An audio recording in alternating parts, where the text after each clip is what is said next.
Welcome back. So I want to start this new series.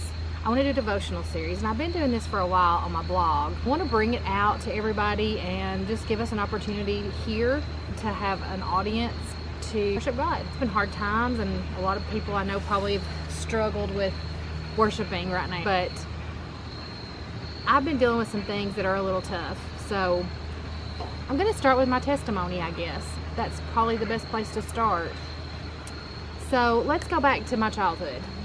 Lots of memories there, not all bad, but certainly not all good. When my girls were little, I wanted them to have a carefree time. When they were young, I didn't want them to have a care in the world. But my childhood wasn't exactly like that. I grew up in a poor home, and that's not why my childhood had some bad memories, but poor doesn't make good or bad memories, I don't think. But when I was about 10, there was a pivotal event that happened to me. I was sexually abused. That's something I've rarely talked about or spoke about to anybody. In fact, my grown children just found out.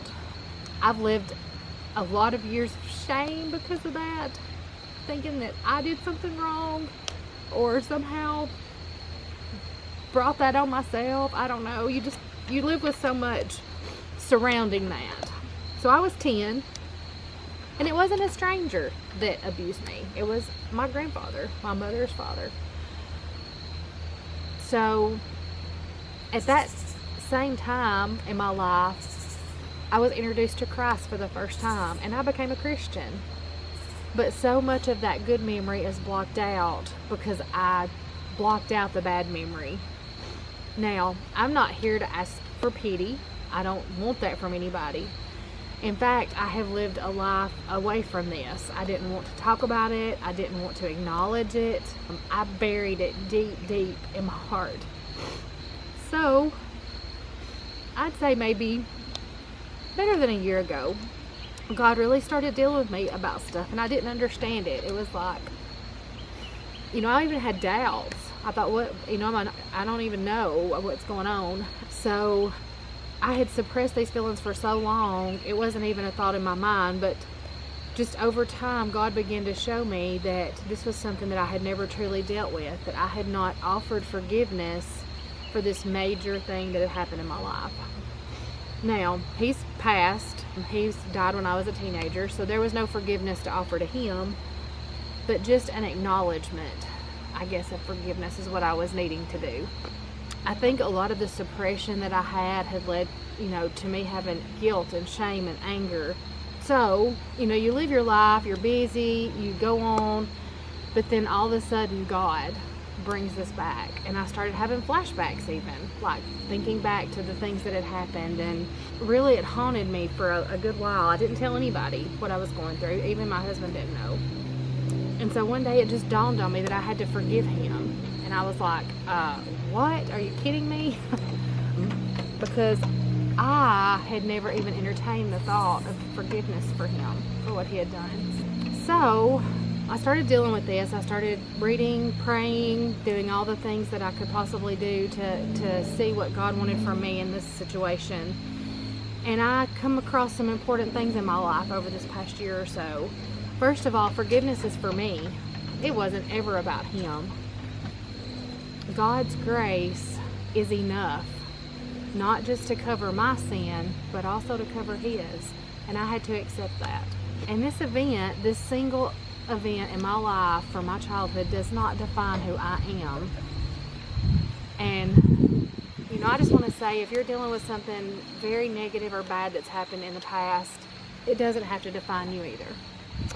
So I started studying a lot in Ephesians, thinking about who I am in Christ. Who am I in Christ? Well, there was 4 things that really jumped out. I am chosen. I am adopted. I am redeemed. And I am forgiven. And chapter 1, verse 11 says that I have a purpose in him who works all according to his will. So, I am a child of the King. And all of the things that happened in my past were for a purpose.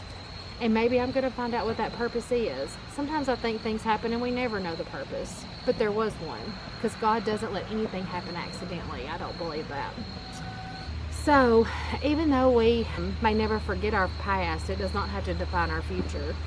In Psalms 147:3, God says He heals the brokenhearted and binds their wounds. I will cling to this verse as I work through this process of forgiveness. Now, I'm not going to pretend like I have it all figured out, but I feel like I've made a lot of progress. You know, it seems like when we have times of growth in our life, and our Christian lives especially, they come during hard moments. I don't know why, it's just the way it seems to work out for me. But I'm going to tell you today that I am sitting in a much better place, because all of that past led to so much suppression, I guess, that I've dealt with eating disorders and all that kind of stuff, which I alluded to in my original video. And dealing with that, I'm hoping, is going to give me freedom to truly be the healthiest version of myself I can be, inside and out. It's a real blessing for me just to get to share my testimony, to brag about how God has given me this, I guess, freedom maybe from the past. I'm going to do a complete series on forgiveness, and we'll have other devotionals along that line. I just want you to remember that all beautiful endings come from God, and I can truly sit here and say that I'm getting my beautiful ending, and I have been truly blessed in my life. So during this process, I discovered my life verse for this season especially, and it's 2 Corinthians 12:9, and he says, "And he said unto me, My grace is sufficient for thee, for my strength is made perfect in weakness. Most gladly I will glory in my infirmities, that the power of Christ may rest on me." So, if it took this tragedy in my childhood to lead me to a place to reach out and help someone else, then that is what I'm after with sharing this. That's all I can figure, is that God has a plan somehow in bringing this back to my mind, and truly I'm ready to move on from it. I'm ready to move on and do something positive with it, because God, what Satan meant in my life to be bad, God definitely turned to be good. So I'm just waiting for the guidance and the next step. So just pray with me about that, and I appreciate you listening today.